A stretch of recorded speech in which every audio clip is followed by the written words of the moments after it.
this whole thing for $4. That's good. Where'd you get it at? Always. Ollie's has got good stuff. All right, so we're going live today. And the more and more I watch things, the more and more I watch the media, the more and more I realize America may not make it. For a long while, I have been sporting and championing the cause of being prepared for societal collapse. Lock that door, bud. And the longer I do it, the more and more I see people that are completely devoid of understanding of where we are at. So, that being said, I'm just letting you know, if you didn't know, America may not make it as we know it.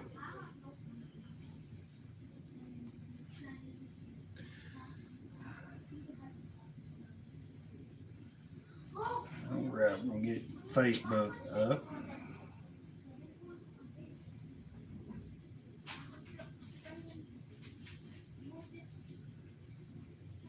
All right, so we're going live on Facebook. Thank you. If you're watching and wondering why there's that derelict pause, because I was uploading on Facebook. Let's get all this done. I'm in the midst of trying to get a slide for a store, online store that I have, so I can sell in person. So that was one thing I was doing this morning.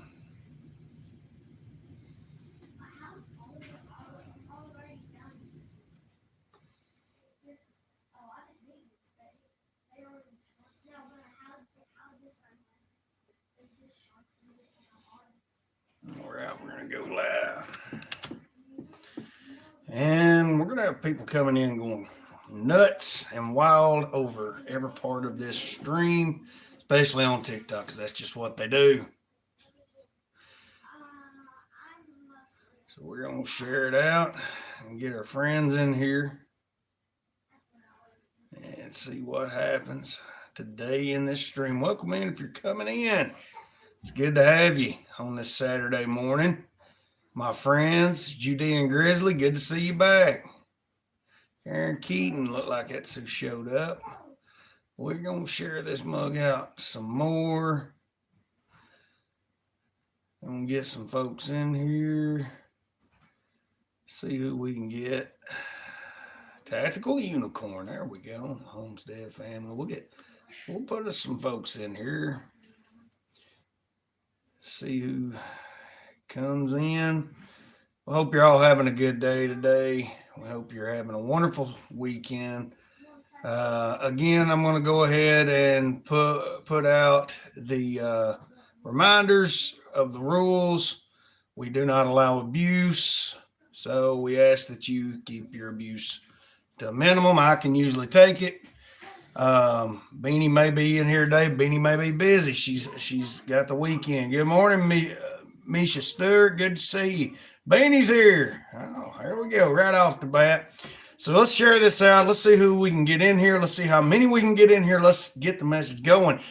Some of you may be offended by the title, America May Not Make It. Some of you may be excited about that, but that's not a good attitude to have either, because America goes down, the world is going to see a whole new dynamic. How you doing, Doomsday Podcast? Good to see you. Beanie can take it too. We got Beanie, so Beanie's my mod. Do not attack my mods. I don't take kindly to that. Do not mention my children. Do not make crude jokes about children. Do not come in shouting America. No, you can say America. Do not come in saying let's go Brandon. I don't know why I said America. But no let's go Brandon. No coming in with stuff like it smells real Trumpy in here. Because those are basically, I know you're a troll. You're just coming in to stir up trouble. So happy Pride Month to you, Fave Gay. We got our Fave Gay dude in here. He's celebrating Pride Month. User 6537230722127. So, user, what is your pronoun so we know what to call you? Luke Hutz, you get one good warning. We're not looking for fighting and arguing. We have a lot of conservatives on here, yet at the same time, how you doing, Tactical Unicorn? At the same time, we have a lot of liberals that come in here. Our goal is to encourage self-reliance, to encourage people to grow food, to encourage people to learn skills, because we just don't know what the future holds. So we got a lot of people in here, and we're not in here to argue politics. So if you come in here to argue politics, if you are a troll, just remember, we're going to have to boot you. We can have a good time. You call him Mr. Alzheimer's. There you go.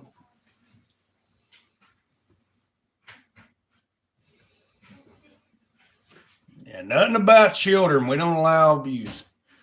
Grow food and weird beards. Yeah, there you go. If you want to call it weird, I'll take it. Andy Zoller, this is your one warning. We're not arguing about politics today. Brandon, is that you? There you go. There you go. I can take that. That's funny.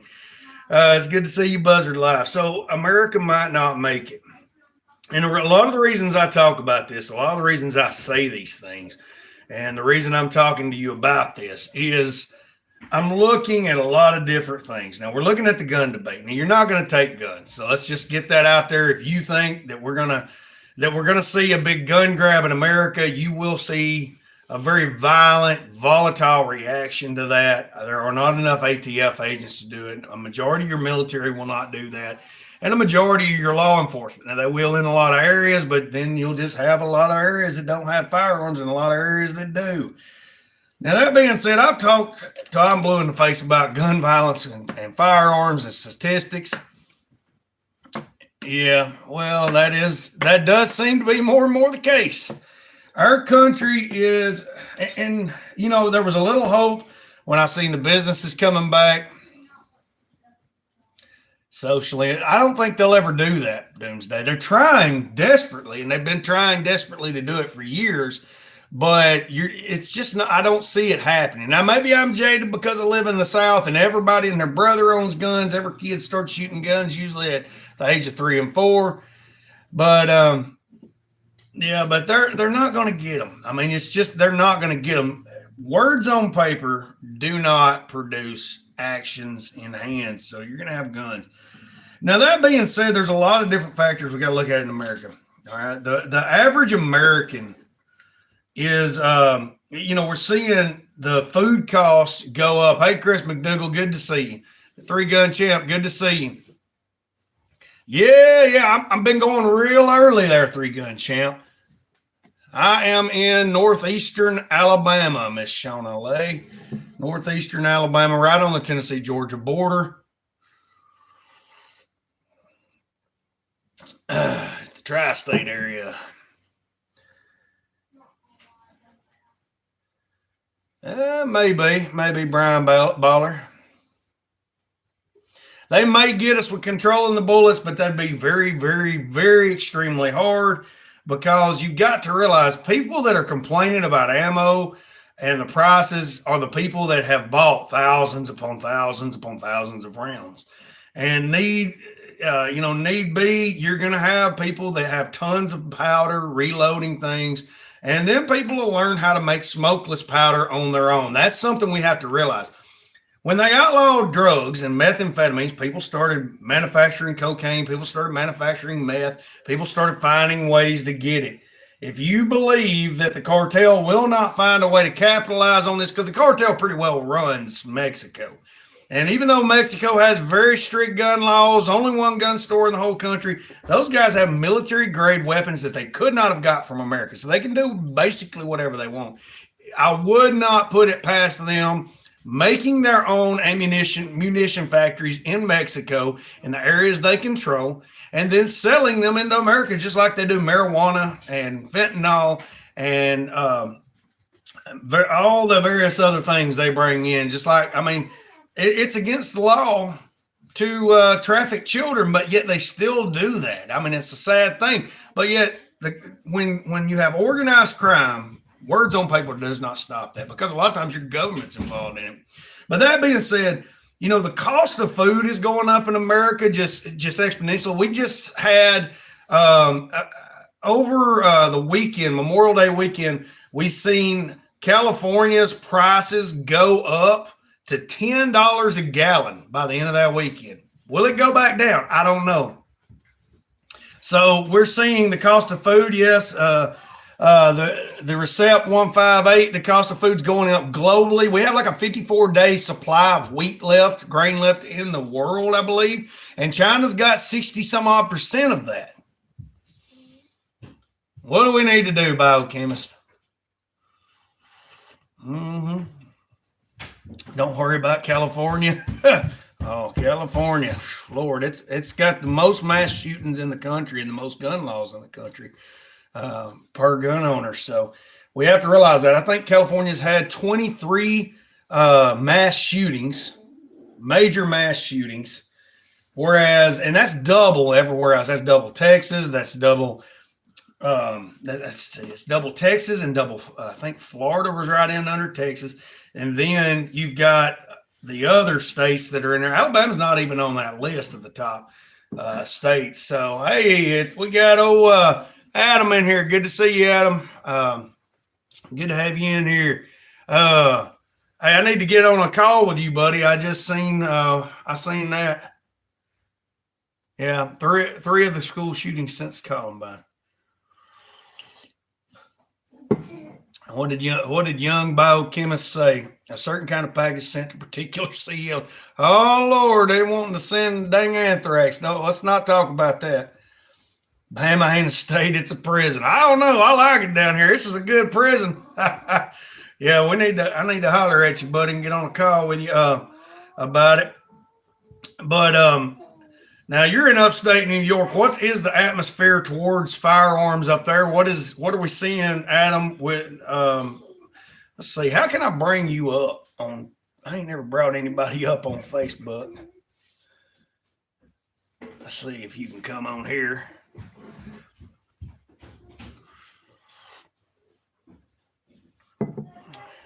He may not have the time to get up here. Now, my friend Adam Mitchell. He is a martial arts instructor up in New York State, I believe. And we recently had a podcast together. Is it letting you come up, bud? There he is. What's happening, brother? How you doing? We're doing pretty good down here in Alabama. We're doing the multicast. This is the Chaos Cast multicast. It's good to have you on here. All right. You know what, Dennis? I was thinking about this, and I don't want to get off of your topic, but I was thinking I'm going to invite you up here to a big old clam bake out on Cape Cod. Heck We're yeah. gonna have some real swamp Yankee food, man, and we're gonna have an experience. We're gonna do that this fall. That's cool, man. I'm gonna extend you an invitation. Hey, okay. Podcast to your people. I'd like you to podcast to your people up here on the ocean. Okay. And, it'd be pretty cool, man. Now my wife would get excited about that. She loves going to the ocean. She's all about they're going to the beach. Hey, Derek. Right on.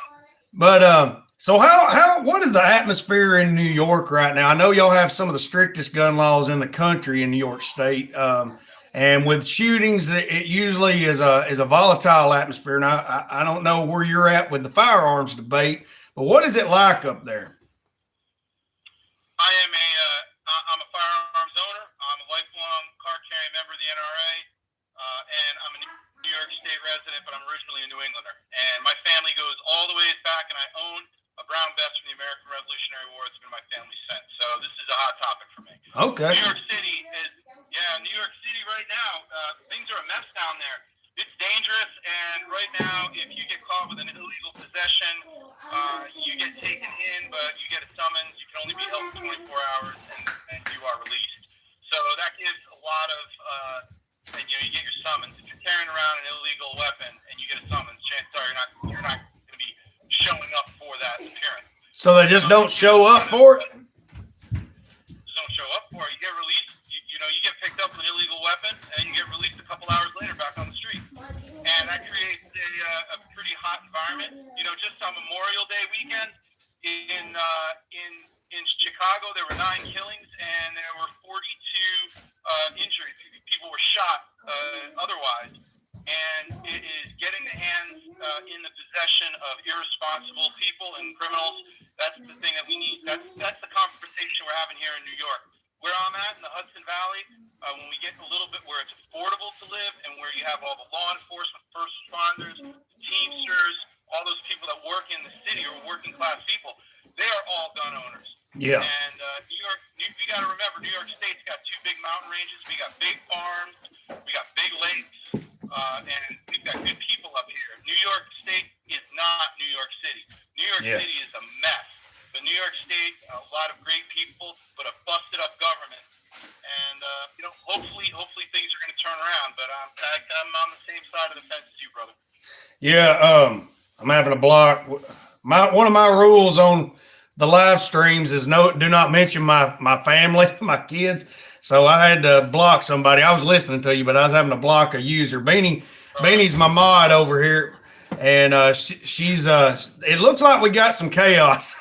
That's what happens because we have people that come from both sides. Because I used to be real political, but I realized the political debate in America, it's fixed, it's rigged. And I just started focusing on helping folks, kind of like you're doing with the dads and the martial arts. I've noticed just how ill prepared the young men around here are, the children are. If something was to go sideways, now one of the parts of prepping, as is the shirt. We're gun positive over here. We're big about gun positivity. I'm on live now. Hey, can we get our fort today? Yeah, we're gonna work on that today. And we're building a fort today. I got some junk lumber.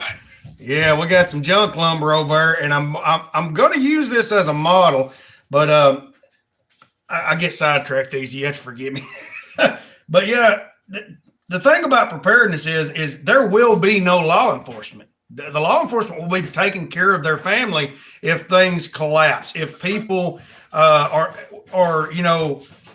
like we're having food riots, if we have that happen, if we have the basic breakdown that happens during a large disaster scenario, we had 800 police, more than 800 police officers left their posts and went home during Katrina to protect their families during that disaster. And so we seen what happened.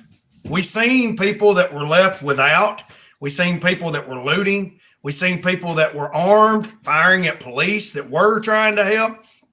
So we seen so much happen. And that's why, if you're new to prepping, if you're coming in on this, you're new to prepping. That's why we're gun positive, because we see a time when law enforcement may not be there. They're already stretched to the limit. They have fewer resources, they have fewer officers. People are trying to defund them. And then we see what happened in Uvalde, where you had some mass incompetence where they were actually, trying to stop parents that were trying to save their children. 75 minutes sitting outside of school and completely disregarding policy. You can't put your safety and security into the government officials' hands. And you know this because you teach martial arts. I mean, you've completely took your security to the next level. So what are your thoughts on that, Adam? Sure. You're raising a good point, but I also want to I'd also want to bring some optics into if you flip it over. Too many people have and I work with a lot of dads in my program, Close Quarter Dad, which is completely not martial arts related, but it's just about teaching parents how to work with their kids on the topics of safety, security, and survival. And you're 100% on point, Dennis. One thing though I would offer is to not enter into this discussion with what I call the gunslinger mentality, where you feel that you've got a whole wall full of weapons and a bunch of pallets of ammunition, and that's going to get you out of harm's way. Exactly. During Hurricane Sandy, man, you may remember Hurricane Sandy up here wiped out Staten Island, wiped out Long Island, wiped out coastal New Jersey. I went down there for 9 days doing supply runs to this one community down in Staten Island. And I witnessed something that I had not seen ever before in my life outside of third world. I've traveled a lot in my life, and I've seen this in other countries, but never in the United States. And everybody, I think all of your listeners really need to hear what you're saying. Staten Island, New York, community that I went to was completely demolished. The houses were destroyed. It was as if bombs had gone off. That community was abandoned by the federal government. When I mean abandoned, I mean President Obama, his helicopter was landing to do a speech, guys showed up. They had quarantined the perimeter. The caterers had come in, white tents, and literally you could hit with a slingshot people who were defending their homes with spray paint cans. I'm not kidding. They were writing on the sides of what was left of their property. If you can read this, then you can be shot at. Mm-hmm. In the evening, the only people who I saw there who were helping that community were the Occupy members, the Occupy Wall Street. This is after the Occupy Wall Street movement had happened. But those young people had showed up to distribute food and supplies to the community members, and churchgoers, people who faith were there, and then motorcycle club members. They were running the security. Shotguns on the back, Mad Max style, 24-hour perimeter security around these communities. The community, Dennis, was protecting itself. Yeah. NYPD had given them generators and split, but people were driving up from New Jersey stealing those generators. It was a complete mess for 2 weeks that I had been going down there. They had to protect themselves, and had they not had that Cedar Branch, I think the community was Cedar something. It escapes me right now. But if they were not armed, they would have been completely vulnerable. Even with the federal government's presence 1 block away, even with NYPD helicopters flying over above, they were 100% vulnerable for 2 weeks. This is an important discussion. See, when the tornadoes hit in 2011, you had looters, and the National Guard had not showed up, and Sand Mountain was just a powder keg. But it was people with personal firearms, and you had law enforcement here that is well ingrained in the community. You know, everybody knows each other, so that the community thing is important. And we had a lot of what you're talking about. We had a lot of looting. We had people coming in to steal stuff. We had people coming all the way from down in upper Florida to try and find milk and generators. I mean, you couldn't find anything. All the beanie weenies and all of the Vienna sausages were gone. Anything shelf stable. And luckily, my wife and I had went and bought batteries. I said, this is not going to be well. I said, if the power, because the power in both towns on each side of us was completely gone. I mean, I'm talking about nobody had backup power. The plants, their backup power was down. When it's like that, you know it's bad. And these are the situations we're looking at that they're talking about in general happening in America, rolling blackouts. Now, to your point about the gunslinger mentality, that is something I try to make sure people test their gear. You know, just like y'all test yourselves with your different techniques of fighting. I mean, we should do the same thing with our different techniques of survival. When it comes to firearms, now, a lot of people don't agree with me on my way of carrying a firearm. I do the Israeli type method where I carry an unchambered round, but I practice with chambering the round, because you can carry a gun around with no ammunition in the chamber and think you're going to have time. But if you're not well practiced and have a good technique, you're not going to be able to do that. And I don't suggest anybody to do that with a firearm unless they practice with that and they have that muscle memory. Now, as far as carrying a firearm with a loaded chamber, then you've got a whole nother realm of practice. But yes, that's I don't suggest a whole wall of guns for a prepper, because that is, like you said, that is the mentality. Well, let's just buy guns. And I love guns, don't get me wrong, but there's certain ones you need. You need hunting. You need a long range. You need up close battle rifles. You need a sidearm, but you also need a concealed carry weapon, because majority of the time you make yourself a target when you have a weapon out in the open like that. So it's always good to have some kind of backup again. And we have Ginger. Yeah, the training is key, because what was it the NRA done the study on? It was like 20. You have 20 seconds to react before they're on you. Yeah. So that's why I'm also an advocate of carrying a knife, because I can get that knife up and ready a lot quicker than I can, my hands, my knife, a lot quicker than I can a firearm if someone's physically attacking me. And but you know more about probably the knife fighting aspect. What is your thoughts on the knife aspect of that? Well, that's a whole thing. A lot of books have been written about your response? What is your physiological what you have a lot of different physiological changes when you go through stress and fear and anxiety and when you have to fight for your life versus having a conversation on Facebook or TikTok. A lot of things are easy to talk about, but when you have to step into a real world scenario where it comes to massive adrenal dumps, immediate hormonal changes, you go into peripheral vision shuts down, your arms go weak, your legs go weak, and now you have to operate a firearm and hit at a moving target in low light, situations and, environments that you just have never trained under and within. So, action versus reaction. We have a test when we work in like defensive tactics where, Dennis, I can tell you that I'm going to take my left hand, I'm going to touch you on your right shoulder, and I'm even going to count to 3, and then I'm going to do it. And you won't be able to block my arm. And I say 1, 2, 3, and I touch your arm. And you can, the information going from your mind to your arms to then do that motor skill in response, I will have already had my hand on your shoulder and back in that time. Now, when we think about close quarter battle or we talk about actually deploying a weapon, what is your ability to do that and then use that and function using fine motor skills under stress? That takes training and not just training, but exposure. You have to put yourself into places and moments of discomfort and exposure so that you can operate the weapon or take control and have agency over the situation. So now I'm trying to remember, what exactly form of martial arts do you train? Is that jiu-jitsu?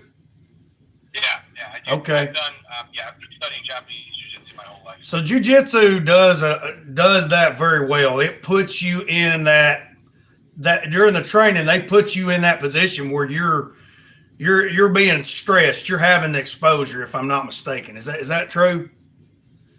Absolutely. But I'm also going to say that what you do and going out into the woods, or even as a parent taking your kids out and having them spend time in the darkness in the woods, or even things like even if you're taking your kid hiking and they're observing trail markers, and you're looking for them to point out certain breaks in foliage and getting them to be acute and have senses that they don't usually use is going to shorten the gap. The time where they're going to, you or your children are going to be able, they have to make judgment calls in short periods of time. That exposure is what's most important, and whether it comes to deploying a knife and using it, which is a gnarly thing in and of itself. I mean, cutting someone, when we talk about lacerations and punctures, that's a dirty topic, man. Knife fighting, it's an easy thing to talk about, but when you step into it and you discover the realities of having to go to that space, it's a gnarly, horrible place. But you're right. Deploying a knife and using it can be done faster, and if you get into a place where you're that close in that proximity of someone who wants to do you harm, and you're not going to be able to get to that firearm quickly and be able to go to target fast, where a knife may be easier. One of my best friends is a retired Navy SEAL, and we'd always talk about this, and he would say if the SEALs got in that close to a target or the enemy, they've already made big mistakes. I agree with that rule, man. If you get that close where you got to deploy a knife, you made a mistake. My cousin was, now he was, I'm trying to remember my mind. It's early morning. We've had a dog go running off. We had to go find and everything. But my cousin Charlie, he was like a forward scout. And he done a lot of training with different things. But one of the things that really just ingrained in his mind was the K-bar fighting. He told me, he says, you can do more damage with a K-bar, close quarters, than any weapon. And he started carrying a K-bar as his kit when he came back into the States and started back into law enforcement. And the one thing about all of that is that I look at is a lot of it's reactionary, and there's ways you can train on how to keep that knife from being taken from you. Learning how to use your body in that fight. But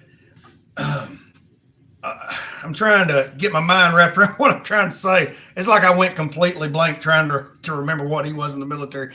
But we see so much people like you were talking about the practice and the exposure. That seems to be the key thing with any of prepping, firearms, martial arts. Like you said, going out into the woods, we made a game of my children, these diamonds they had on the tree.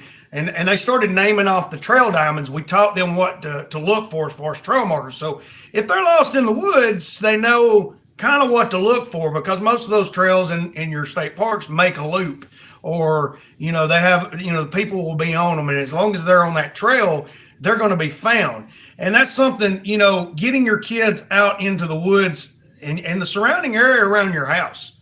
Let's say you got a, bug out, and your kids don't know more than a square mile of your neighborhood.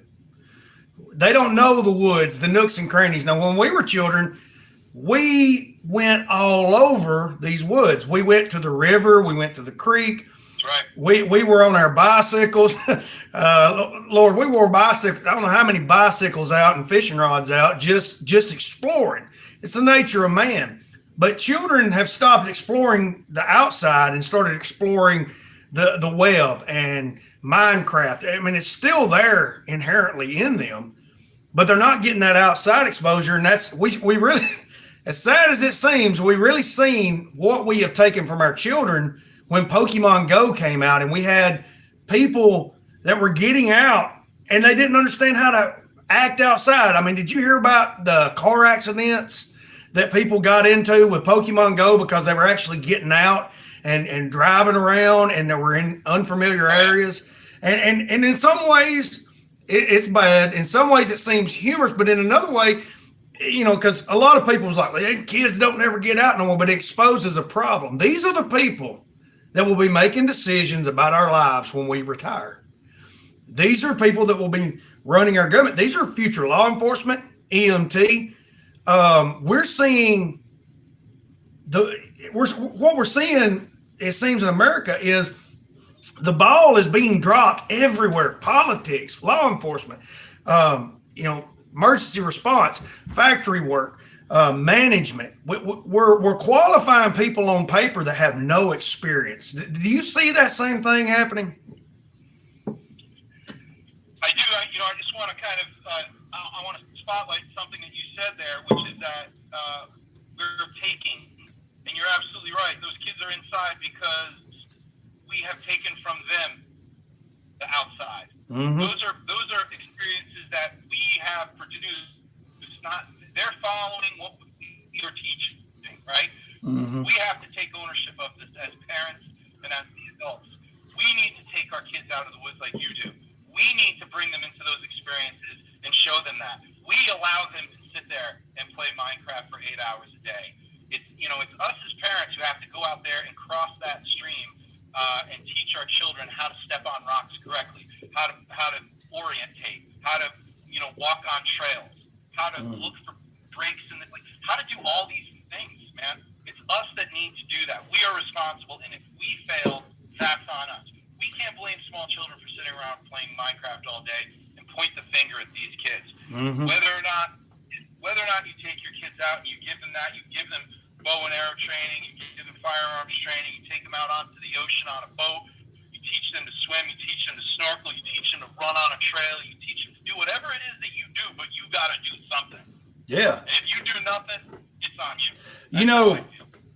When I talk to a lot of our old timers, you learn so much just sitting with them, talking about what they did as children. That my uncles would talk about farm work, milking cows, making butter. I think they made their own yogurt and cheese. They were so many things they did, because they didn't have anything else to do. One of the things that was interesting that he told me, now this kind of reflects what my grandfather taught them, because there's two stories. He would talk about climbing a tree. Everybody can climb a tree with no branches, but they were climbing. They'd take their hands and they wrap their legs and they would climb and scale large oak trees with no low-hanging branches. And he said they would do it when the wind was blowing very hard. He said, and that was our ride. Now, he's went on to be with the Lord now, but there were so many stories he told me about when they were growing up. And them climbing into these oak trees, like, how do you learn that? Well, then my grandmother, years back had told me a story about my grandfather explaining to her that he could get a squirrel without a firearm, without any kind of way of shooting it. And she didn't believe him. So he climbed that tree the way my uncles talked about climbing that tree. She said, wrapped his arms around it. He climbed up there with a forked stick, stuck it in the knot hole they had seen the squirrel climb in, caught it in its skin and cranked it around and pulled the squirrel out. And, he dispatched it. We'll just say it like that for our friends. But because we probably do have a few people that are vegetarian that come in on these chats. But, yeah, he had taught them how to climb a tree like that. My children have learned how to climb trees now. They've seen me do certain things. But it's something as simple as that. How many kids climb trees anymore? How many kids know how to do it safely? If you can say it's safe, but we stayed in trees when we were growing up. We made tree houses. We stayed out till dark. We stayed down at the creek. These were things we learned by watching. And now, parents more and more are both absent from home. Now, me and my wife both work, and it is a struggle. You're working 10 hours a day. I'm working in a mine now, so I'm working real early, real late. I'm driving a big haul truck. I'm tired. And that's been the thing now is like today, I've had to make my mind up. I'm going to get out with the youngins later, and we're going to build a fort. I'm going to show them about measuring. I'm going to show them about, being safe with power tools. I'm going to show them. Go ahead. Are you going to climb a tree? I may have to go climb a tree. Challenge you. I'm going to challenge you. Climb a tree and put it up on your socials. I want to see that. All right. I'll get the kids to take a picture of it. We the boys, I keep wanting to say the youngins. I got to be careful. Some people don't understand what youngins mean. But the boys, there is an old black locust tree. It got blew down in 2011. They have begun to build a treehouse in this, and so I had to show them the old method of nailing a board in there. The old ladder, build a ladder up the tree, you nail the boards, and they were fascinated by that. And I was thinking, how far have I let these, I got a 9-year-old and a 6-year-old, how far have I let them get in life without teaching them how to make a ladder? Just simple. But that was things we did as children. We'd make tree stands, for deer hunting. They'd have those little things. People put railroad spikes, and you can go out in the woods at any time, and you'll find old ladders that were made into these trees, and the trees are still growing. They've grown around it. It's amazing. But yeah, the whole exposure to the outdoors, I'm glad you brought that up because so many people, and it goes to that with firearms. Where I've grown up, we were exposed to firearms at a young age. We knew what they could do. We were hunting animals at young ages. We knew the death toll that could be taken. We knew the dangers. We knew not to, when you breach safety. We knew everything growing up. And so I've had to pass that on to my children because I'm a firearms owner. What we see, it seems, is young men that don't have an exposure to anything but negative aspects of firearms. Like, I'm not saying video games are the problem. I'm saying when video games is the only thing you see and you don't have that hunting aspect, it's easy to have a violent portrayal of firearms and either be extremely scared or, on the bad notes, be drawn into wanting to do that yourself to some degree. What are your thoughts on that? 100%. Yeah, 100%. I'm gonna give you some thoughts on that, Dennis. I want to challenge you with a question, and then I got to get going because I got to get to teaching. I hear you, and I appreciate you. My first thing is, yes, I think every kid who wants to play Call of Duty should be taken out with a 22 or bow and arrow and shoot a squirrel and then skin a squirrel. And then they can go and play that game because they understand cause and effect. And I also think, and it's just a personal thing, that when you run out of ammunition or you get killed, you got to go buy another video game. You don't get to start over. I think that there should be. That's a good. There should be. That's good. That's one of the big problems there. That's one of the biggest problems. But for my kids, it was like, okay, if you want to play that game, then here is, here's a rifle. I want you to learn how to break it down. I want you to learn how to clean it. I want you to learn how to put it away, and understand a little bit more about what you were doing. That's kind of how I feel in the video game conversation. I have a question for you. I'm wondering what do you feel when we talk about survival? We talk about preparation, but we also have to talk about a ladder of priorities. And a lot of people, like we already discussed, go straight to the firearms thing. Mm-hmm. Do you feel it's more responsible to teach your child to run a chainsaw before a firearm or a firearm before a chainsaw? Oh, that's a big question. I would say they're right there on the same level, because both would enable the use of one another. Do you understand what I'm saying? Because the heat you're getting from the wood is what you're going to cook the food with, and what you're killing the food with is going to be able to be cooked with what you're cutting with the chainsaw. So it's kind of there's certain things I feel like in life that are just as important to teach as others. Does that make sense? And we can view them as certain priority. Now, again, maybe the chainsaw, because you need the heat and you can gather food without a firearm. But can you stay sustainable without a firearm? Now, we see it happen sometimes, but when we watch our friends on alone, a lot of them shrank up without a firearm.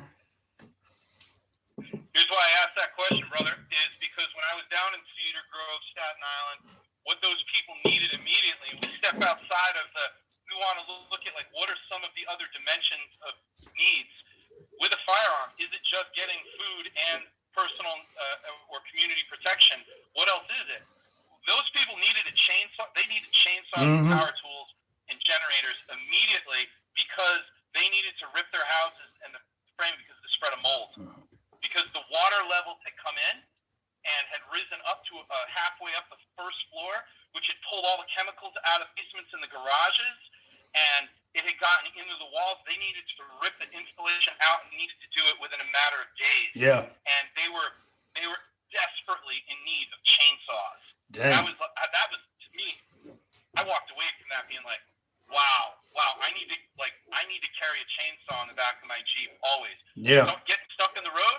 You're on your way home and a major storm's coming and you can't get there and there's trees down. You need a chainsaw. So there was a lot of questions that I had going on in my mind. It's like, where are my priorities when it comes to equipping myself, and what am I keeping with my person, and what am I teaching my children? Where are the levels of priority? So I just wanted to pose that question to you and your community and see what you thought there.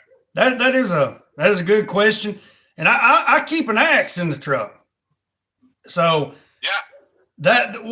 what I feel like we need, that we used to have, that I feel like mitigated a lot of the problems we're having now, is the trade skills training in high school, the ag classes, because industrial art. Yeah, right. They've eliminated a majority of that in our schools. We still have it where we're at, but it's not as prevalent. That's where I learned firearm safety. That's where I got my hunter safety course. And I rode my own bike down there because Daddy was working, and I rode my bike down there, and I took those classes because, you knew you needed them. It was pushed by what you would see as elders in the community.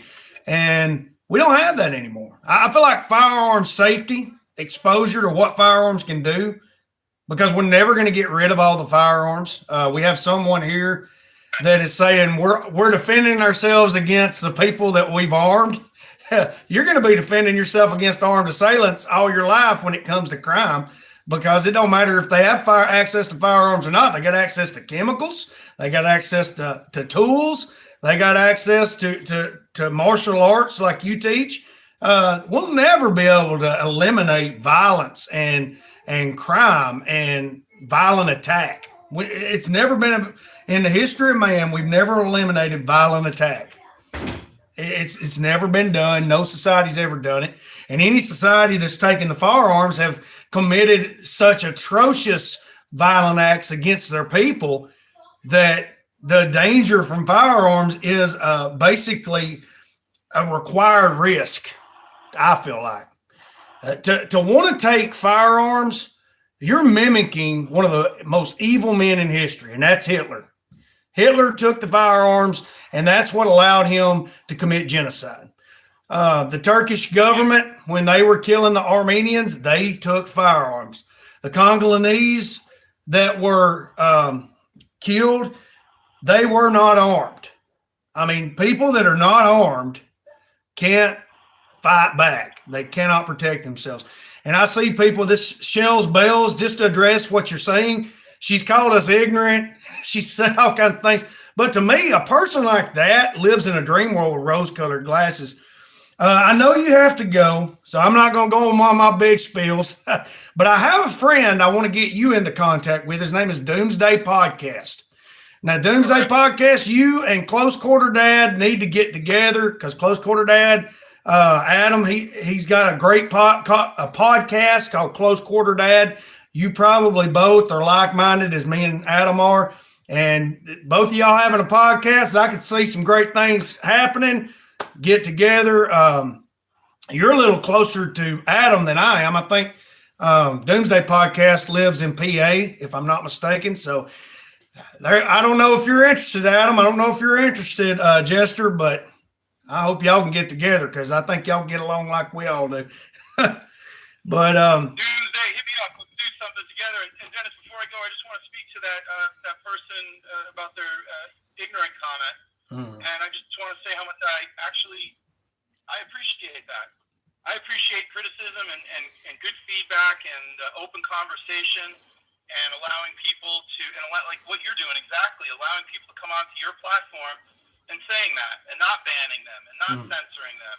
You've got to let them come in and say their piece. You know, in order to have that degree of freedom, that needs to be protected. And whatever your definition of protection is, it ultimately will come down to, I've gone through this. I've been doing this for 25 years. Protection eventually comes down to use of force, if not intellectually and academically, and we have conversations, it comes down to force, one way or the other. So I honor what you do. I honor your willingness to let people come in and say things like that. And I honor people who do say that because that's their right. That is really, truly their right.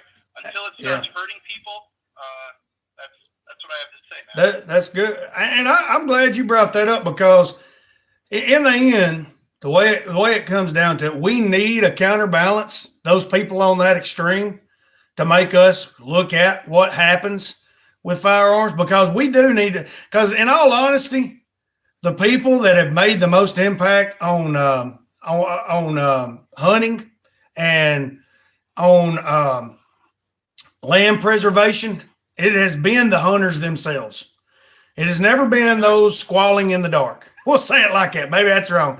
But I feel like gun safety will come down to gun owners that own firearms, and it will not be these people that are spewing political talking points. It always comes down to the people who are right there with the firearms that actually make the most impact on that situation. And that's why I'm a big advocate of training teachers and having resource officers and security in schools. We have them in banks.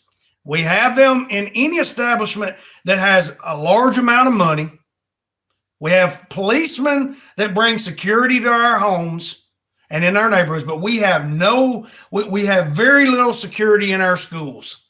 Very, very little security in our schools. And Uvalde very much shows me the parents and the teachers need to have a hand in their own safety because the police sat outside and allowed it to happen because they followed the wrong procedure. You cannot put your safety in a third party's hands.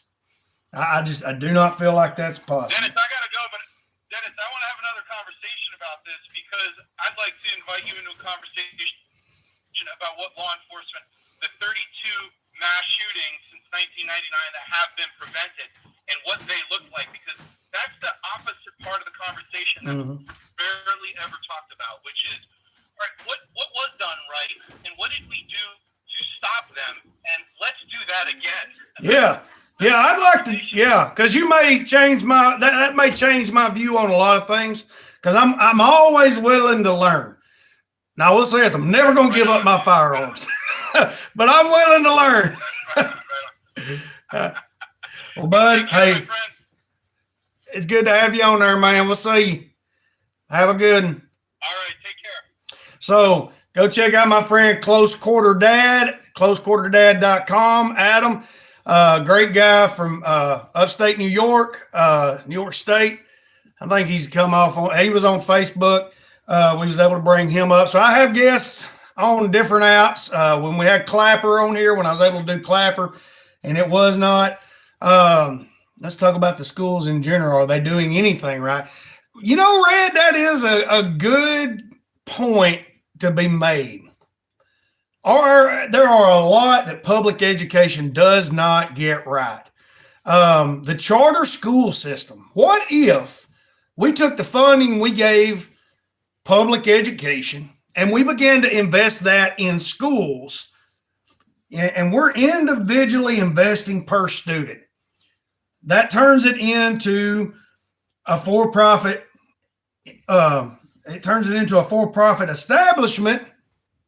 But it also breeds, and when there is competition, that always breeds excellence. When we see teachers, and many of you complain about inner city schools, many of you complain about atrocious conditions in these inner city schools, but yet when we talk about charter schools that will take that money, instead of investing it into a tenurized teacher that cares nothing about her job or his job or their job, when we talk about that, which is a known solution to education issues because we see it in the private sector, when we talk about that, it's like it's like common sense goes completely out the window. No, we got to take care of teachers. Why do we got to take care of teachers that will not take care of our children? Why do we have to make our schools gun-free zones when they're not willing to invest in security to protect our children that we allow to go in there? I want you to answer me that. Those of you that would call us ignorant to own firearms, would you call me ignorant to own a wrench? Would you call me ignorant to own a hammer? Would you call me ignorant to own a saw or an axe? No, because they're all tools. It's what you do with those things in your hand. There is no one calling for comprehensive axe control, saw control. There's no one calling for comprehensive cleaning agent control. Why am I saying cleaning agent control? You can do more damage with the things you buy at Walmart if you have the right knowledge than anybody with a firearm. You will not just kill people in the school. You would kill people in the general vicinity. Why do I know that? Because I know a lot about explosives. Have I used it in the wrong way? No. Yeah, Doomsday, we'll bring you up, bud. Send me a request and I'm going to bring you up. I keep forgetting. There we go. We're going to invite you. We got you. Come on up, Doomsday Podcast. You got your coffee? Danny, do you have your coffee? Yeah, buddy. You can. No, I'm dumping it. No, bring it here. Hey, will you put me some more in here with some creamer? Woo! Look at that beautiful woman. All right, let's see. I'll bring him up. Oh, we got Red G coming up. And Doomsday. We got the countdown going. We got two folks up. Doomsday Podcast. We got Jester in the house and Red G. How y'all doing? What's up, man? Good morning. Just sitting here going at it on a Saturday morning before we go out and about and start building on clubhouses. Hey, that's the best thing you can do, man. Is be a community and talk about this stuff. Oh, yeah. Well, I've noticed when we allow people to come in with contradicting views, eventually we win them over. They may hate what we think, but they realize we really do care about them. We don't hate them. And they might stop hating you. Some of them never stop hating us.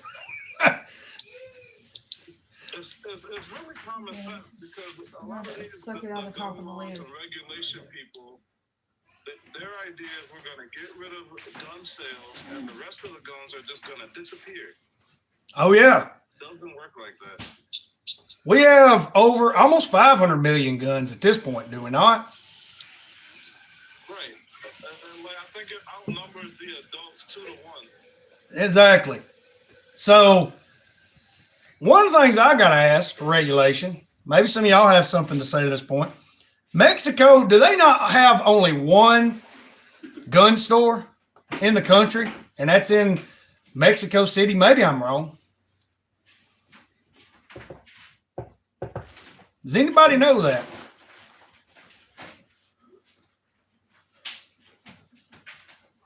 We had some, look like, what happened there? There he is. There he is. How you doing, buddy? There we go. Beautiful day out, finally. Oh, yeah. So what are your feelings on the gun debate, on taking our firearms? Well, I mean, the Second Amendment is extremely clear. So there's that. I'm a constitutionalist. So, I mean, it's pretty straightforward there. That's the only thing we have to stop our government. Exactly. Our government is the most corrupt organization ever organized. Yeah. You're right. I believe it. They're waging war on every continent. I mean, like, Do you see what Botpocalypse is saying? I don't think anyone is talking about taking them away, but we should. That has been in the discussion from the beginning. They just want to start with taking certain things to see what they can get away with. if you guys aren't talking about taking them away, what are you talking about? Yeah, Botpocalypse. If they're not talking about taking them away, what are we talking about?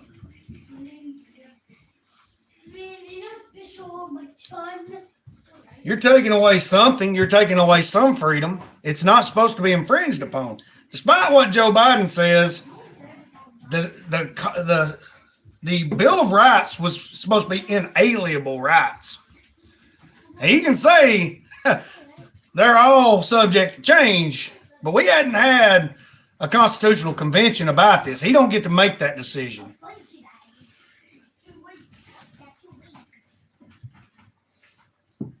It's a legendary presidency.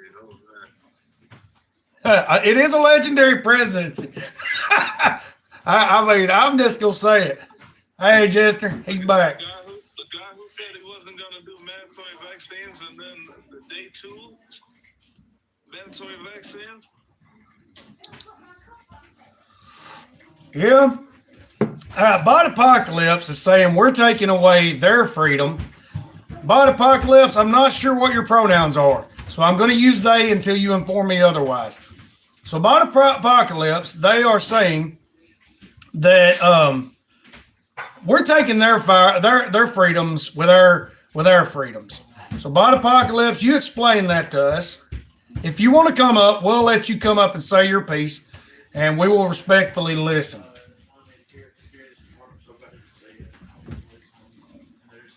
If you send me a request, I'm going to send them a request. We'll see how that goes. It's not. Someone was saying in here there was never mandatory vaccine mandates. There absolutely were mandatory vaccine mandates. Mm-hmm. There were in a lot of blue states. Butterfly Forever, thanks for the follow. I believe what we've seen during the pandemic, the places that had the fewer firearm owners, they experienced the most tyranny. Would you agree with that, Doomsday Podcast? Yeah. Australia was probably, and China were probably ground zero for government tyranny. And Biden praised Russia and China's leaders for autocracy, which means basically tyranny. If I'm going to be completely honest. Gotcha. And I can't see some reference fully automatic weapons. We don't have fully automatic weapons. You need special licensing for that. You just can't go buy those in a regular firearms store. You can't do that. That's exactly true. There are some grandfathering laws, but to pass them along to your descendants, you have to. I believe they have to have the FFL. If I'm not, is it FFL or FFH? So it's there. You have to get the FFO approve it, but then there's also a trust that needs to be held too. I'm supposed to inherit some fully automatic things, and it's a big process. So I'm going to say this: when you inherit those firearms, come look me up in Alabama. I got a place we can shoot them if they don't. If they don't mow it down. We got a big church pit down here. We'll set up some pumpkins. We'll do a range day. We'll put airsoft in the comment in the hashtags so they'll overlook us. More guns equals less freedom. So that means more surveillance. We have had more guns in this country with no surveillance prior to the invention of video surveillance. There was no video surveillance. People did not need that for safety. So explain to me why we had less problems with, I don't know when we got above 200 million firearms, but when we had 200 million firearms, we had less problems in the country in general than we do now. And that's the thing we need to understand, because we're only looking at the last, 3 decades? When it comes to 90s is when it really ramped up. A lot of it is how we're raising our youth. Exactly. Look at the average age of the perpetrators of the shootings. We're looking at usually between 16 and 25, are we not? You may have a better statistic on that. Right, it is. That's about the general statistic. And you typically have these during Democratic administrations, unfortunately, for whatever reason that may be. The thing I look at that people keep bringing up is other countries and gun violence. Of course, we have more gun violence because we have more access to firearms. But we center focus on gun violence. Gun violence is it is violence. Do we have more violence than other countries? Up until recently, we were one of the safest countries in the world. But we've lost that. It's not a gun violence issue, because if you want to kill mass amounts of people, these countries still experience mass bombings. Jester, you know as well as I do, we could kill more people with the chemicals at Walmart than the people that are killed in mass shootings. And we've seen that happening in our country. Now, I may be an isolated hillbilly. Now, I'll accept that. I'm an isolated hillbilly down here in northern Alabama. I'm uneducated. I don't know what all them big words are saying. But I do understand explosives to a degree, probably more than a number of people. There is no defense against explosives. You can't shoot back and protect yourselves. So to Lisa's comment in there, no country has mass shootings in schools like the U.S. Stop Being Ignorant. They're doing different things. Does everybody forget the guy in the van in France that took out like 80 people in one false swoop? That's a good point. The subway bombings. I believe it was in London. You had subway bombings. Was that not that was on a large scale, and you had mass casualties in Mexico? The cartel killed 3 families of Mormons. They were in SUVs. Now, this is a country with extensive gun control. And this didn't happen with the kind of firearms that we can access. This happened with military grade. Like, this was fully automatic weapons. And they killed these people. They killed families. They killed women and children. There was a bus that was shot up by the cartel. These were criminals. This isn't a high gun control country. You say those guns come from America. We cannot have access to fully automatic weapons. When people talk and call us ignorant. This is the thing I don't understand. You are very, I don't want to say ignorant because that seems, you will take that as an attack. You are very uneducated to firearms. If you're saying that, you have no understanding of violence itself. You expect when we take firearms, there will be no violence. Sorry, Lisa, Beanie done had to take you out. So here's the thing: we cannot successfully regulate illegal drugs in this country, Exactly. right? We can't regulate illegal things that take place on. Jared did it. So why would people think we'd be able to regulate a small little firearm you could hide somewhere under the bed, something like that? Exactly. There are 22. Car theft. Have you seen the 22 Magnum revolvers that'll fit in the palm of your hand? I mean, there are Kel-Tec. Now, does not Kel-Tec make? I know that I think they make a 22, but do they not make a 9mm or a 380 that'll fit in the palm of your hand? Kel-Tec makes a lot of stuff. Kel-Tec makes a lot of stuff. I love Kel-Tec. Have you ever seen a Sub 2000? I have one. I had one. What do you got? The 9mm? Yep. I had the 40. I had 30-round Glock magazines to go with it. I had about 5 of them. Now, people make weird laws. My son's school made a law that you had to either carry a clear backpack or a mesh drawstring. I could have fit that in his bag. You'll never get, once those firearms are out there, the thing people have to understand, the people that have the records are the gun stores. And those gun stores will have those until that gun store closes or is taken out of business. And then those paper records are sent to the ATF and put in massive warehouses. So they have to go look through those. To find those firearms and regulate them, it would be a voluntary process.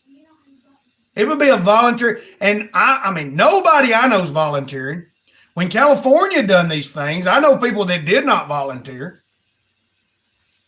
So I knew a gun shop owner. He told me the ATF showed up about every 9 months or so to collect receipts. And to James in the comments, I would absolutely love some hand grenades. I would too. I can make hand grenades. Do you want something? No, I'm joking. That was a joke. We'll talk later. No, I'm not. That's a little complicated. I'm not going to get to it. But now, people don't realize how easy it is to improvise these things. I mean, the more you regulate, the more you push home innovation, home improvisation. When you regulated meth, they went to cooking it in houses. When they started raiding houses, they come up with suitcase meth labs, mobile meth labs. That's what it's called. If you started to regulate suitcases, they done beat you to the point. Because they got garbage bag meth labs we find all the time in the woods. On public property, on other people's property. Do you realize they can't prosecute me if they made this law and I put those firearms and buried them on my neighbor's property? They could not prosecute. They could take them. But then how many of those caches would I have out there that those people had no clue about? That's what drug dealers do. Words on paper are easy to not listen to. You're not going to eliminate the almost 500 million guns we already have. You're just going to regulate the few we do have. And all that ammo out there, you can still buy ammunition for firearms that are unregulated in Australia. I got a buddy, lives in Australia, says he can get anything he wants, whether it's legal or not. So to go back to Psycho Black 28's comment here about the helicopters, do you know what happened at Waco and Ruby Ridge? Because they absolutely did use that kind of stuff against citizens. They're not above it. The thing about helicopters, there are firearms that can disable helicopters. And we're not talking about recent firearms. Mosin Nagant. And that's if I'm not mistaken, 7.62 by 54 would be able to pierce the windshield and the motor casing. You would be able to ineffectually, I mean, it's basically, It's basically a vehicle with a motor. It's just armed up.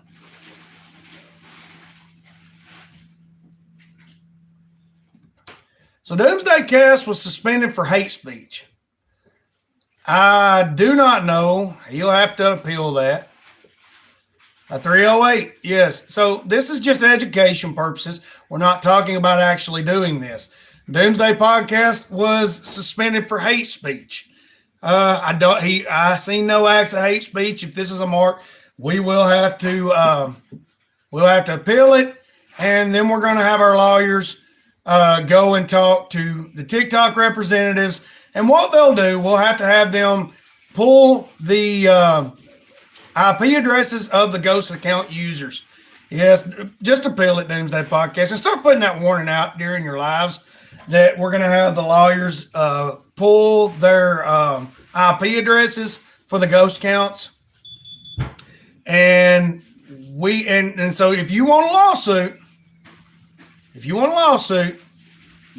I mean, that's, as far as I know, that is the best way to deal with ghost accounts. As far as I know. Now, there may be better ways. So that's why we have mods. If you don't like what we're saying, just leave. We give you opportunity to debate. We give you the opportunity to say what you want. Say Survival Preps. How you doing, buddy?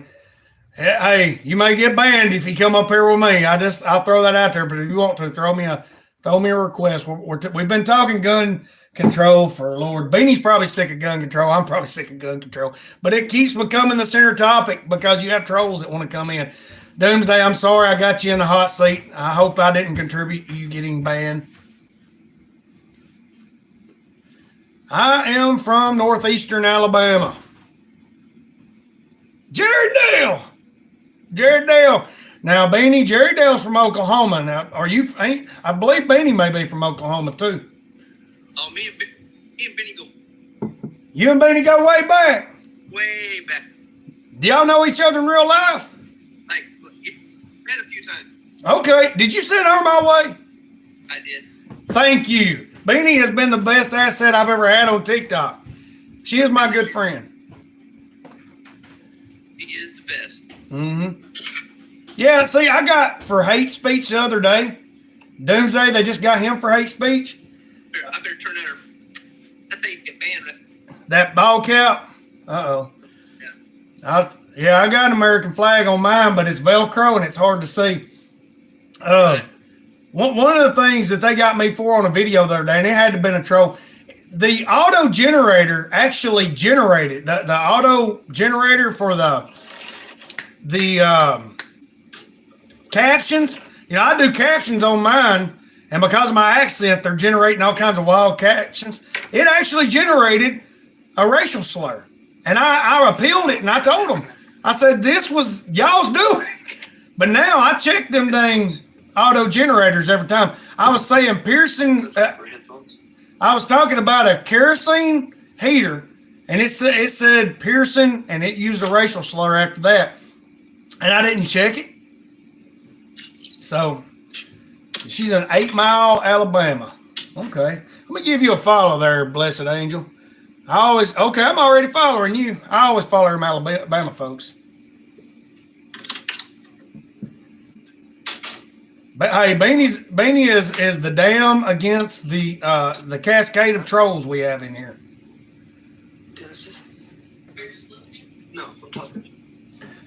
Hey, now I ain't been on Clapper much lately. I just got so sick of the drama. How are things? Is things calming down over there? Is it getting any better? Listen, you tell me drama. You got more drama here than you can take a stick at. Well, I mean, at least I know what this ain't personal drama. This is just trolls. I got I don't get into the drama. I throw them out and start the drama. yeah. I got friends trying to go to war with each other digitally on Clapper. I just had to step out for a minute. No doubt. Hey, I'm glad you're learning there, buddy. Tribulation survival. Oh, I thought I was following tribulation. That helps my echo. Am I giving you an echo or are you getting an echo? Let me see here. Let me try something.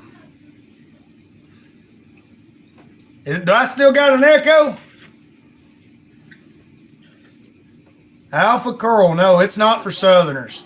We just had our friend Adam from Close Quarter Dad Podcast come in on Facebook. He is from upstate New York. Jester is from PA. We have rednecks from all over come in. Then we have people that are not rednecks. So, we'll get off gun control here for a second. How's the garden coming? Oh, it's going a lot better. I got the potatoes. I believe them potatoes will be ready to harvest within the next month. My beans are shooting up. My tomatoes, I already got green maters. I've got my pepper plants are flowering. The only thing that didn't do too well was my radishes. I ain't never planted radishes before, so that's a work in progress. The strawberries done good, but I went on a trip with my wife and come back and the birds would eat them all. So I always have bad luck with my strawberries. I get tons of strawberries and the birds and the snails, no matter what I do. So question for everybody. Put in the year of your newest vehicle you own. The year of the newest vehicle. Let's see what people say. What is yours? Mine, 2016. I had a 2016 Tacoma, four-door Tacoma. I'm wanting to make it into my prepper / bushcraft survivalist social media vehicle. I don't know if I'll ever get the money to do it, but I want to put a cab on there, one of them tents on the top that lift up, and then a roof rack on top of the tent roof rack for my kayaks. And then I can go anywhere, do anything. I was reading somewhere that the first time in, I don't know how to say it, in the United States, we, as a people, we own the oldest fleet that has ever been. I have a 01 Chevy and a 99 Ford. My wife does 2020, but So we have the oldest fleet as far as vehicles. as far as vehicles, I think you could dedicate a lot of that to the South, because in the South, you know how many 1980s Toyotas are still running through mud holes, and old Broncos and Blazers and STs and F-150s. right? Well, here's the thing. If there's ever an electromagnetic pulse that knocks out all the energy, all electricity, we'll still be going down here in the South. We'll still have mud riding trucks, mount a couple machine gun. We learned this from the daggum Taliban and ISIS. You can still mount your machine gun on the back of an old Toyota. And they were pulling them things out of bombed out houses. Right. I'm trying to talk slow. I know there's an echo. What was it? Oh, because the gas prices. Are we sure this is because of Russia? I don't think so. Oh, no. This is absolutely deliberate. So they're saying I've got the echo coming in. Oh, it's not on my side. I don't know. I'm not hearing the echo right now. Are you hearing I it? can hear my echo. Let me try it again. Maybe that'll help. That dismissal always seems to help. Is that better?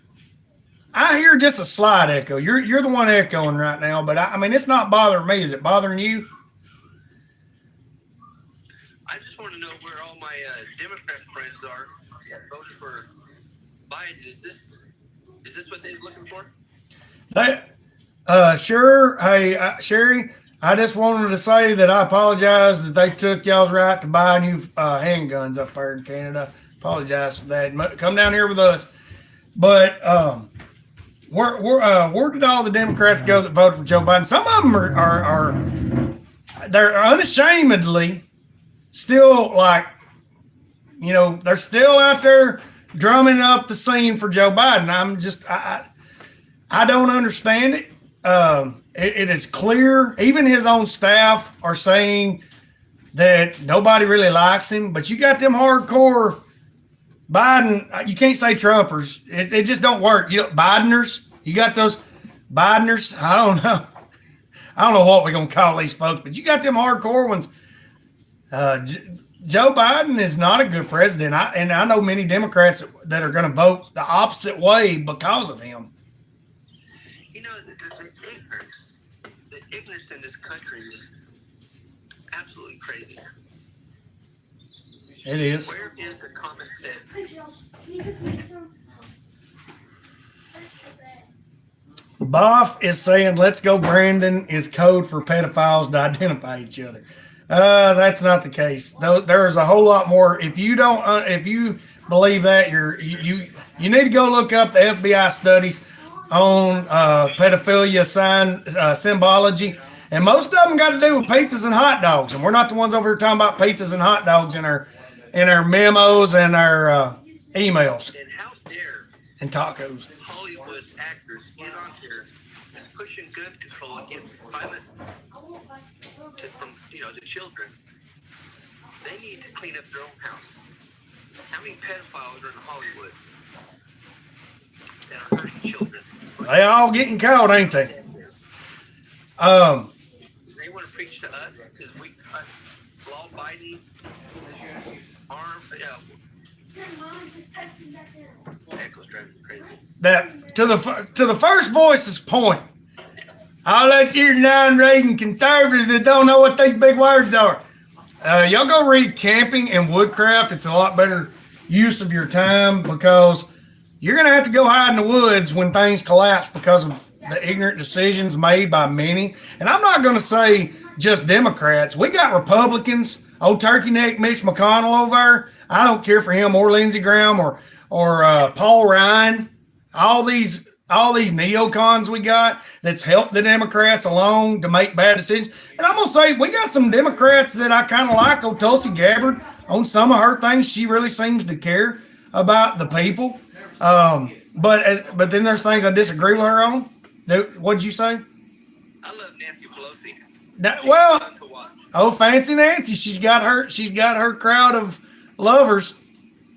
You going to town? Okay. I have heard about this Itix, but most of them have no content, and it's all privatized content. So if you do see a TikToker that has hundreds of thousands of followers and all their content is private or removed, you may have one there. They'll have pictures of small children up in their Facebook, in their TikTok profiles. So that is something. Tulsi Gabbard is probably in a cult. Who knows? I know a lot of establishment Democrats, woke Democrats, hate Tulsi Gabbard to the point Hillary Clinton said she was a Russian agent. I don't know. But I will say this. Here's the thing. Despite all your politics, folks, you better start learning skills because we're all going to be in the woods. America probably ain't going to make it. We're going to be hungry. This is Kephart, Horace Kephart. You ever heard of Horace Kephart? He is one of the most prolific woodsmen / authors that America has known. People like Dave Canterbury, Morris Kohansky, a number of Morris Kohansky is actually a Canadian survivalist that has survival school.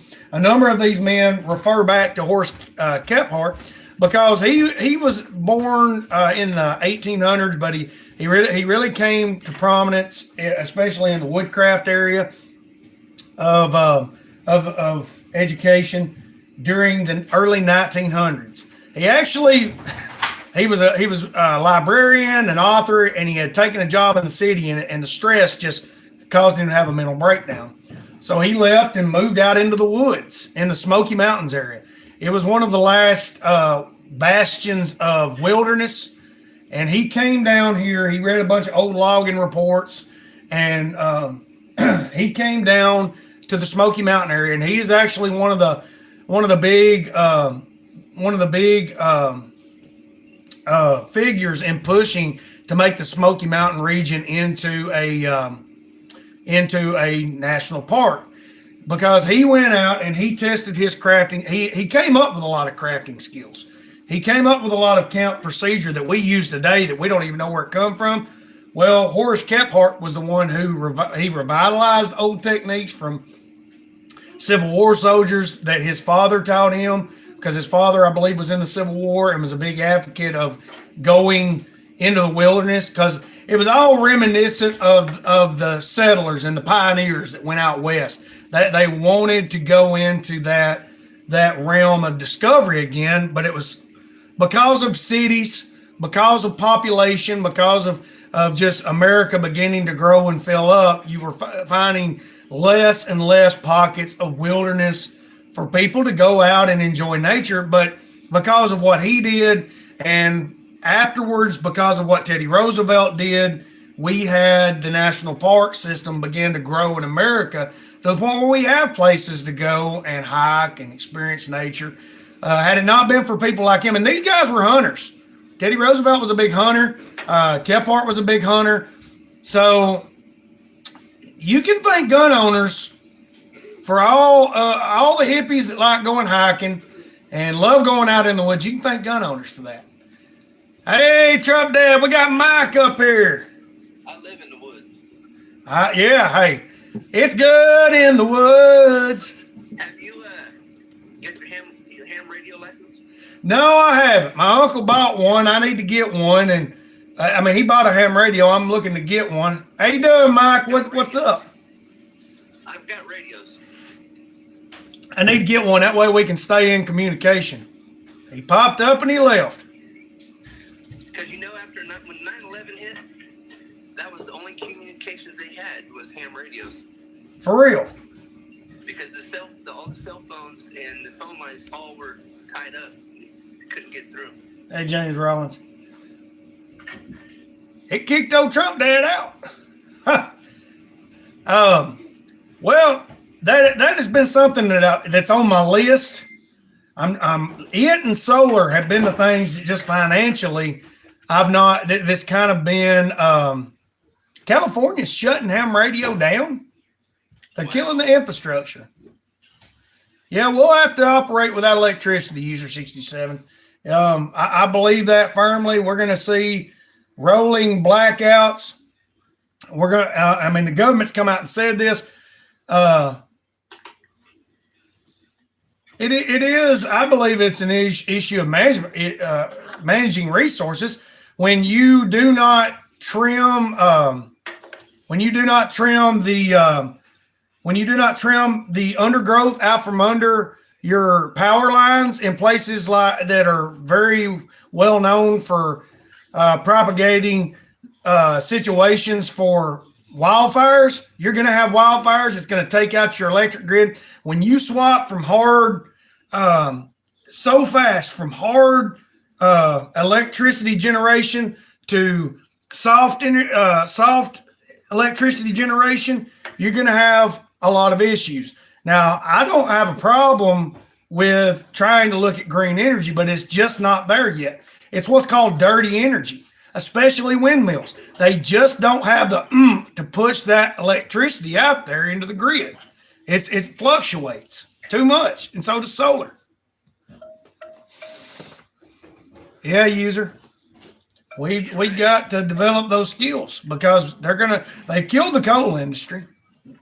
Even though we got, we've gotten better at keeping coal, clean coal, but China still uses dirty coal. You heard that, Jerry? I didn't hear that.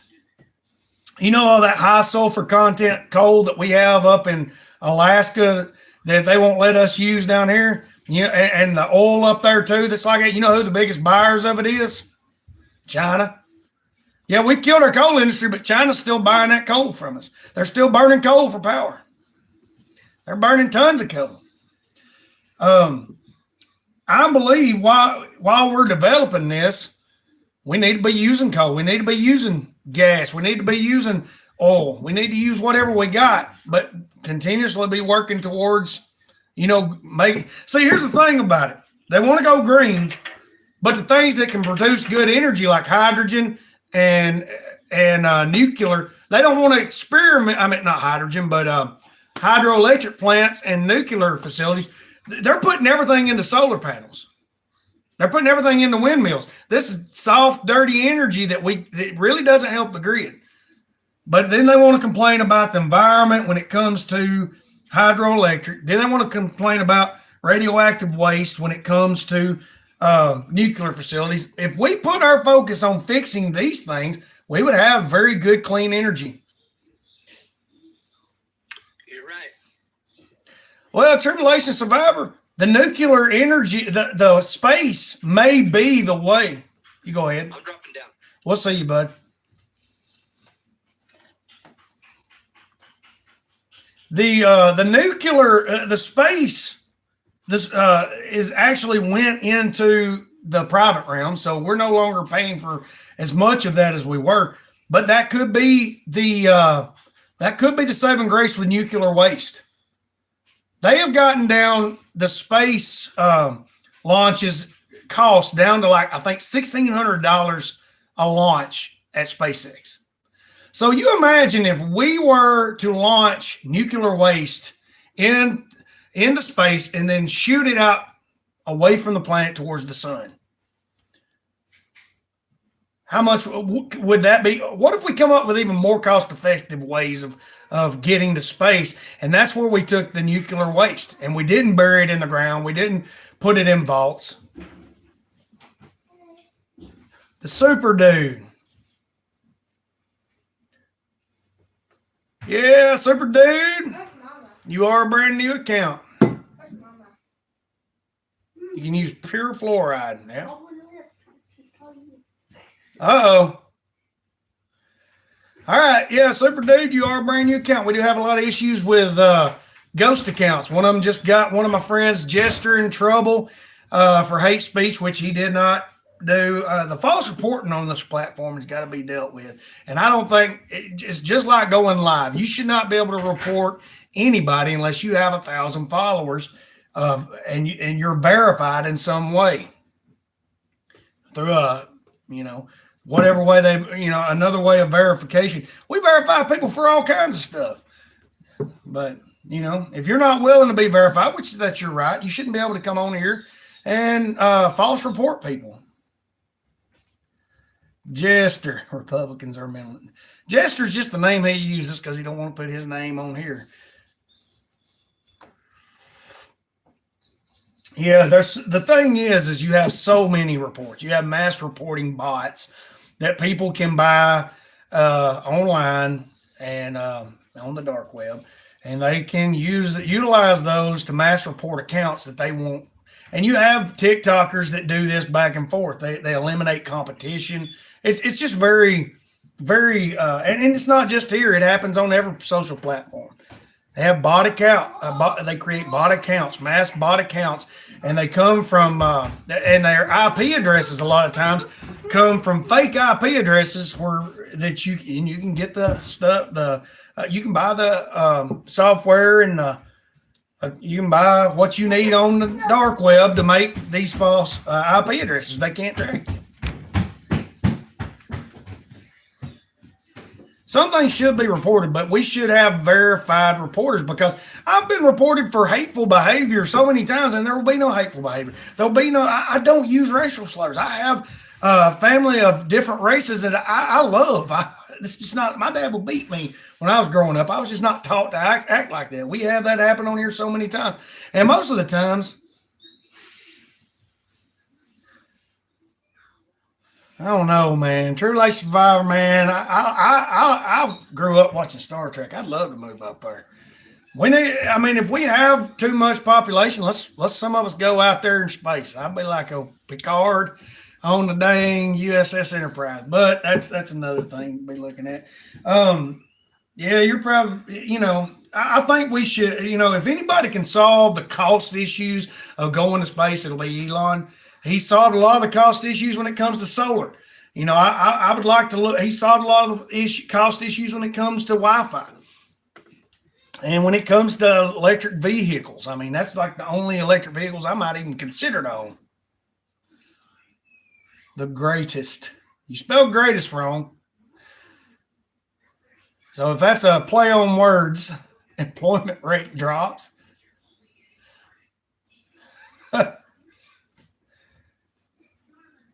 Now you can challenge people's opinions on here. Uh-oh, low battery. You can challenge people's opinion on here. This is the community we have because we're here to reach everybody. We have a little bit of everybody, and usually at first our liberals that come in do a little trolling. But we're here to help everybody. But our liberals do a little trolling until they make friends, and then they either come in and hang out. Nowhere Ranch has a lot of different views than I do, but they have been one of our bigger supporters. Hey, Spears, how you doing? Uh-oh, what's Spears talking about? Who's he talking to? Who was that? Wayne Duke 55. A gun shirt. How pathetic is that? It's as pathetic as you want it to be, buddy, but I love it. I love it. This is gun positivity. Heck, y'all got all kinds of positivity. I'm promoting gun positivity. That is true. That is true. The overpopulation in the world. I don't like, cities are great sometimes, but then they're not. The urban life has created so many of the problems that we do have. A lot of people that live in cities that complain about pollution, that complain about the land being deforested, that complain about so many of the issues that we're dealing with, they created those. Out in the country, we don't need all that stuff y'all talk about. I mean, out in the country, we're producing energy, we're producing food, we're mining for y'all. We're mining so those in the urban areas can sit and live in boxes stacked on top of each other, basically, and drive vehicles in overcrowded cities. If you want to stop the problem, promote less urban areas. Quit growing populations. Quit moving down here. And we got a bunch of them moving down here. We'll be like California was after 1965. When you live in an area that does not produce anything naturally, and you consume natural resources, you are promoting that problem. It was always the cities that seemed to lambast us for not being technologically advanced out in the country. We were still living without power. We still didn't have running water. We had outhouses. We were composting toilet. We were using composting toilets well before the city folks went into van life and started using composting toilets. So to say that the cities are not the problem, the cities are the main problem. There's overpopulation. It promotes overpopulation. It promotes resource consumption without adding back to the resources. And no, our states are not financially dependent on democratic states. When you look at maps, the democratic states basically spend crap loads of money on nothing. None of your resources come from where you're at most of the time. They come from out here. And then y'all move out here and run everything. They really don't. Hey, I want to go build the fort. Well, just wait on me. Well, me and Mama's going to go out and do something. Then when I come back through the evening, we're going to work on it.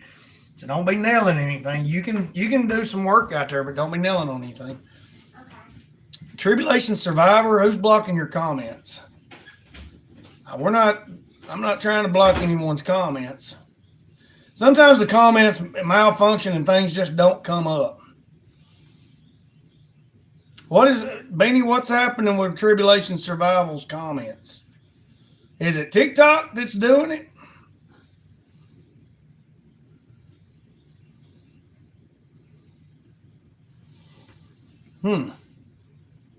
I imagine TikTok will do that sometimes. They've got this whole new thing of filtering comments. They do it on my videos. They do a lot of things. Folks, I'm about to have to get off. I've been going for probably about 2 hours. Man, it just flew by. But, an hour and a half. I've been going for an hour and a half. Me and my wife plan on going out and doing some stuff this morning. So it's been good to be with y'all. We love y'all. I may try to get on and have a service in the morning. Yeah, then your algorithm is horrible. I mean, I'll see traction with when they do work on the algorithm, and then I know they've changed the algorithm when it starts hemming up. I'm growing. You know, I gained 15,000 followers, probably more than that, probably about 20,000 followers in a good whack of videos, and then bam, it's just crashed. Now I'm doing all right. We'll see what happens. Y'all just pray for us. Well, you too, user 67. Beanie, I thank you for coming in and helping. Spears, thanks for coming in. Tribulation Survivor, thanks for coming in. 100,000 views. Yeah, and anytime, Blue Duck, good to see you. Anytime you try to, have you noticed this, Spears? Anytime you try to advertise something from a sponsor of some kind, they try to hit you. Hey, Prepper Nation. Yeah, you are way late, brother. But we are fixing to end it because I got to go do some stuff today. But it's been good to have all of y'all in here. Thank all of you that come in, whether you agree with us or not. We're glad to have you. We'll pray for you. I do pray. I'm going to do a prayer. So if you feel like you need to leave because you don't agree with prayer, we give you this opportunity. We may not believe like you, but we do believe in you. We hope that you learn skills. We hope that you can get some food in the ground and produce your own food, that you can find a way to survive, because I feel like things will get progressively worse. So let's go to the Lord in prayer. Dear Heavenly Father, I pray that you just touch those lives that have come through here today in some special way, Lord. Help them to see the positive in life. Help them, Lord God, to rid their lives of hatred of other people because of political views and disagreements, God, and let us begin to come back together. Lord, I pray that you bind those demonic forces that would try to utilize our government officials to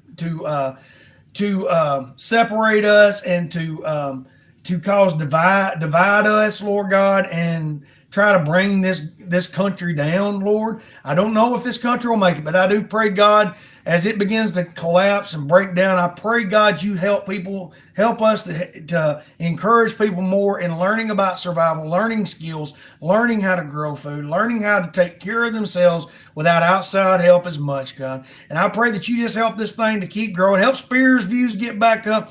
Help our views get back up. Help all my friends' views to get back up so that we can educate people on how to take care of themselves and be more self-reliant, Lord. And as always, Lord, I pray that you just help us to be good stewards, Lord God, of your will as you allow us to go out and communicate with folks. And as these trolls come in, God, I pray that you help us to be a good influence on them, even though they're trying to take us down, God. And I do pray that you help people like me and Spears and Beanie and Jester and all these folks that we are friends with. Help keep them from getting false reported, God. Begin to work on that issue and guide us, Lord. In Jesus' name we pray. Now said, amen. So I hope y'all had a good one. Remember, ReadyWise.com. Go there. Use the discount code DB29, TEN, capital TEN, all caps. Remember also you can go to our website and we have different preparedness products. We're working on some kits. This is going to be the Chaos Kitchen Kit. And we're going to be working. I've got some inventory coming in, working on getting prices down, but this is a canteen kit. And we have some cooking set that goes with it so that you can cook your food. You can boil your water because water is needed in digestion. If you didn't know that, you do know that now. But this is a 2-pot cooking set, stainless steel, high-grade stainless steel. It all nests together. Comes with some lids. This beautiful bottle bag. And I'm thinking about what I'm going to do is I'm going to have some add-ons. I'm going to have some water treatment tablets, maybe a small bag, small dry bag that you can use as a water container, and probably cotton, 100% cotton cloths that you can use to moisture wick. And use as a wicking device to filter water and get clear water. Let me set that off to the side. And then you can boil it and disinfect it. Or if you need quick water, you'll have the tablets to do that with. Then you can start cooking and disinfecting more water and save your tablets for an emergency. The dry bag is great for carrying water. Use it like a bucket. Also, something we have up now that you can purchase now. So we're still working on that. That's in the development phase. We have the tactical rope dispenser, and this thing is awesome. It comes with paracord, and then it's got a paracord cutter. Let me get it. It cuts your paracord. Now that wasn't a good cut, but it cuts your paracord to length. And also you can use that cutter on other things. So you have another cutting device, and this can be put on your belt. It can be used on your bug out bag, put it on the outside. So you always have access to that cordage. And then also a thing we have up, and I don't have any of those in here, but I actually have these in stock. We have some tactical survival cord on the website. Yeah, well, those are good to carry. But for the people that can't afford the JetBull and different canisters and things, we can get. Another thing we're going to be looking at putting in this kit is going to be just a simple butane propane stove, and I believe you could probably get a canister of butane into the top of this, so you'll have all that enclosed in one kit. You'll be able to cook. You'll be able to boil whether you have fuel or not. I also may put just a simple wood or tablet stove in this, because I can get those for a pretty decent price, but it's going to be a comprehensive kit, and we're going to work on modular kits that you can put together to create a bug out bag. We're also going to be working on we're going to have our cordage kit. This is going to be part of it. We're going to have a first aid kit, and it's not going to be comprehensively filled with bandages and alcohol wipes. We're going to have tourniquets, skin stapler, Israeli bandages, the tactical wound clot pads. We're going to have blood clot powder. We're going to have a lot of different things in that kit. We're going to be working on a cover kit with a hammock and a military ripstop poncho system that can operate as a fly. We're going to have these things that are going to be multi-use. When you have a hammock, you automatically have like an ability to drag a person. You have ability to upgrade a sledge. You just need a triangle of sticks, and then you can put the hammocks on there and use that to carry items or people. The tactical, the military grade poncho can be used to carry water. It can be used as a hammock. It can be used as a shelter, a fly. It can be used to keep rain off while you're working. And we're going to do them in camouflage so you can have concealment. We're going to have a number of different things that we're working on so you can build a survival kit, a bushcraft kit, a bug out kit. I'm looking at belt pouches right now, leather belt pouches. So we've got a lot of things coming to the account. And also we have things up already. That canteen you've seen, we have that canteen up. We have cooking screens. We also have these. Now, I'm going to have some sales because I have stock coming in, but I'm going to have a sale on these when I get it in. We got a lot of things coming in. And so I'm going to try to have some little quick flash sales to get things out there cheaper. And also remember, Phoenix Light. Go to the website, tap the banner, go through our link and buy you a Phoenix light. These are great lights. I actually did a drought test on this the other day.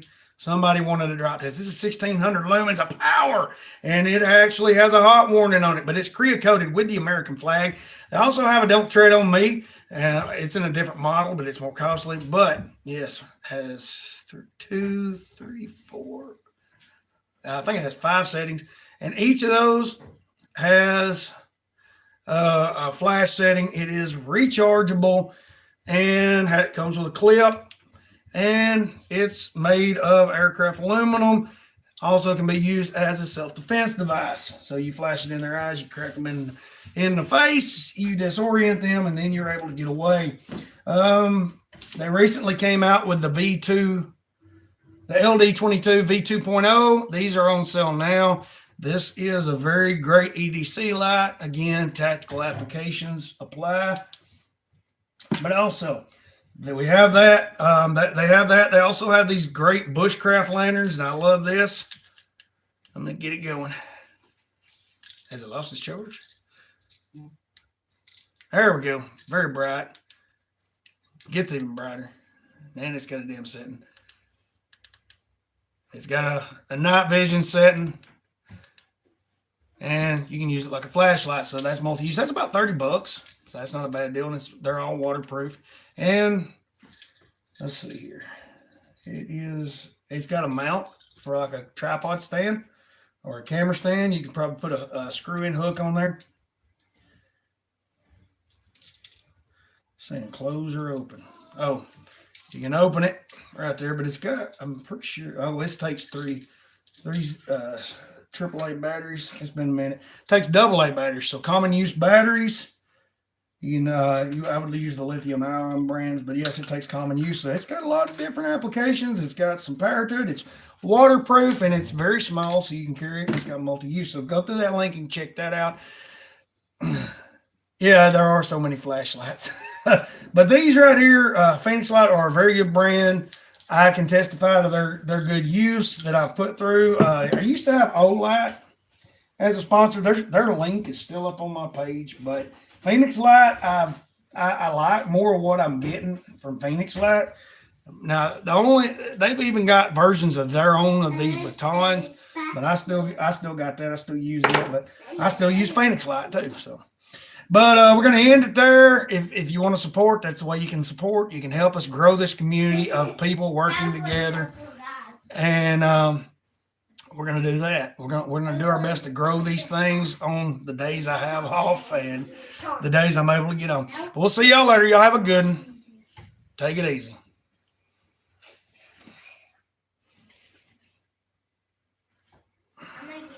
It's a really fast animal. What's a really fast animal? Got it. Where'd it go? Just don't tell me you lost it. Oh, here it is.